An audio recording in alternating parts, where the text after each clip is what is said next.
Louvado seja nosso Senhor Jesus Cristo. Doce coração de Maria, sede a nossa salvação. Em nome do Pai, do Filho e do Espírito Santo. Amém. Queridos amigos, acabamos de ouvir nesse Evangelho que nos ensina a ocuparmos o lugar que Deus reservou para nós. Acabamos de ouvir, nosso Senhor Jesus Cristo condena a atitude de querer para si o melhor lugar em um banquete. O que significa querer o melhor lugar num banquete? Significa que alguém deseja para si, com egoísmo, os destaques e as atenções.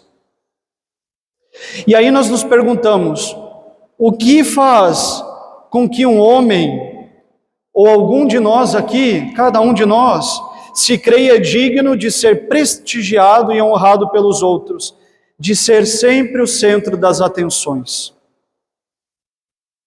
E nós só podemos responder dizendo que alguém só pode desejar tudo isso por causa de uma alta consideração que tem por si mesmo. Tão alta é sua própria consideração que pensa, eu sou quem sou e não é possível que eu não seja reconhecido por isso. Para mim, o mais destacável, para mim, o melhor, para mim, todas as atenções. Isto é, meus caros, a realidade de que o orgulho e a soberba se casaram, tiveram um filho e o batizaram de narcisismo. É próprio desse espírito narcisista pensar que tudo deve girar em torno do reconhecimento da sua própria personalidade. O narcisismo destrói aquilo que Deus quer de nós, ou seja, que ocupemos não o melhor lugar, que nós consideramos ser o melhor, mas que ocupemos o nosso lugar, o último lugar. E o que significa escolher o último lugar? Significa escolher, meus caros, ocupar o lugar que Deus reservou para cada um de nós, aquele que é o mais conveniente para a nossa própria condição, dentro da verdadeira consideração de nós mesmos. Significa, em outras palavras simples, ocupar aquele lugar em que a virtude da humildade nos coloca, o nosso próprio lugar, o nosso devido lugar. Quem é um narcisista? É um grande egoísta. É alguém que não pode receber contrariedades. Se as recebe, logo se irrita, fica nervoso e frequentemente cai no pecado da ira. Uma pessoa que não aceita as contrariedades da vida, que vão de encontro com a sua própria personalidade, dificilmente é uma pessoa que está a viver na humildade. Esse egoísmo exacerbado, que não aceita contrariedade alguma, também faz com que o indivíduo tenha um senso exagerado de superioridade e de importância. Por que é que eu me revolto diante da contrariedade? Porque a minha ideia é superior, porque eu sou mais importante. É mais importante o que eu penso do que o outro pensa. E vejam, meus amigos, esse narcisismo é também uma forte tentação para os católicos. E, sobretudo, eu diria, é uma forte tentação dos meios tradicionais. Porque nós, meus amigos, costumamos pensar que, vejam bem, por termos meios mais excelentes de santificação, nós somos automaticamente mais excelentes do que outros. Que por termos meios mais excelentes, melhores somos melhores. E o católico narcisista sempre irá querer ser reconhecido pela sua superioridade. Um outro sintoma do narcisismo na nossa alma, e essa é uma das piores e mais graves, é a sua crença de ser especial e único. Para esse egoísta, não há outro como ele. Esse tipo de católico, frequentemente, não suporta as vias ordinárias da vida espiritual, não suporta as vias ordinárias de santidade. E como resultado, ele quer sempre algo particularíssimo, inovador, algo que só ele pratique. Muitas vezes esse é um motivo que leva muitas pessoas à escolha da missa antiga. É porque não é praticado por muitos, é porque não é praticado pela maioria, é porque é algo particularíssimo, é algo melhor, e eu que sou melhor, tenho que ter isso.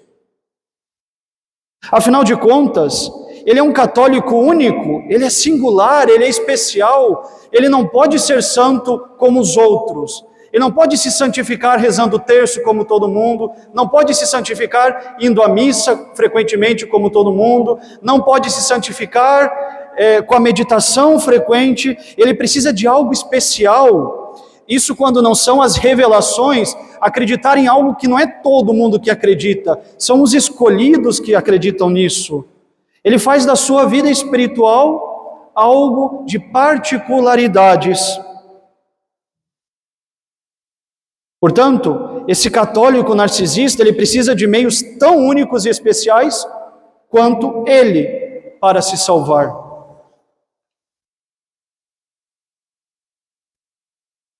Ainda o narcisista preocupa-se na sua imaginação com o sucesso, o poder, o brilho e a beleza que deve ser tudo aquilo que diz respeito a ele. Para que os outros convivam com ele, esses outros devem brilhar menos do que ele, mas mais do que todo mundo, mais do que o resto. Para ser digno de estar com ele, deve brilhar menos do que ele, mas mais do que todo mundo, todo o resto.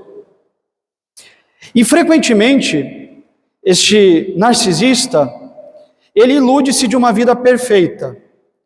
Ele ilude-se de que encontrará para si um companheiro perfeito. Por exemplo, o mais bonito, o mais rico, o que tem mais brilho, desde que, claro, não tenha mais brilho do que ele. E aí, frequentemente, tais narcisistas acabam sozinhos.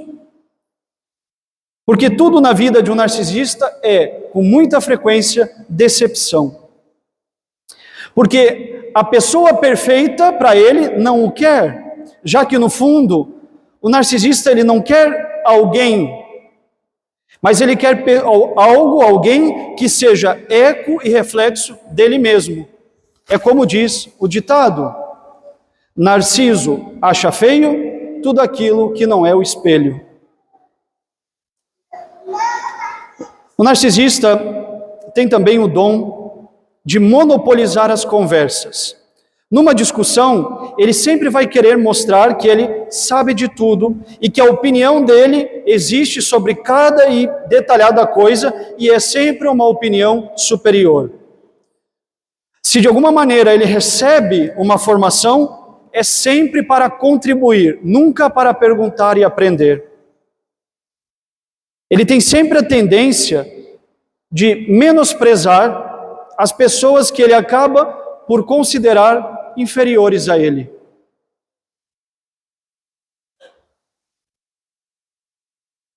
Vejam, meus caros, esse transtorno narcisista não é só declarado pela ciência como uma doença psicológica, mas é também um verdadeiro inimigo para a nossa vida espiritual.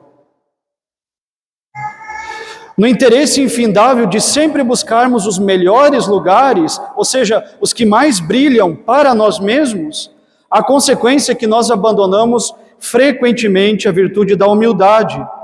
Essa virtude que nos faz ocupar o nosso devido lugar no mundo, nosso lugar quisto por Deus. Um narcisista que não se vence a si mesmo não poderá progredir muito na vida espiritual. Meus amigos, Deus resiste aos soberbos e aos orgulhosos de coração, Porque só Deus, quem como Deus, só Deus é o único digno de toda honra e toda glória. E a única pessoa na qual Deus pode trabalhar é na pessoa humilde. Gravem isso, essa é a lição do Evangelho de hoje. A única pessoa na qual Deus pode trabalhar é na pessoa humilde. Deus não trabalha nos corações orgulhosos. Deus resiste aos soberbos.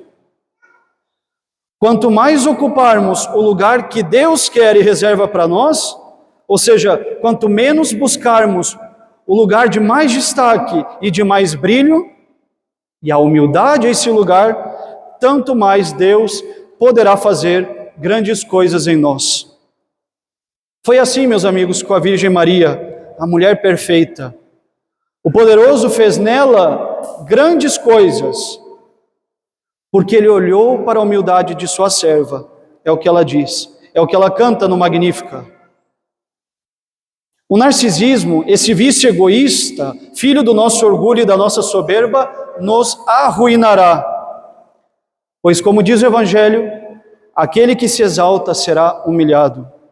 Mas ocuparmos o lugar que Deus nos reservou, combatendo o nosso narcisismo, nos elevará, porque todo aquele que se humilha será exaltado.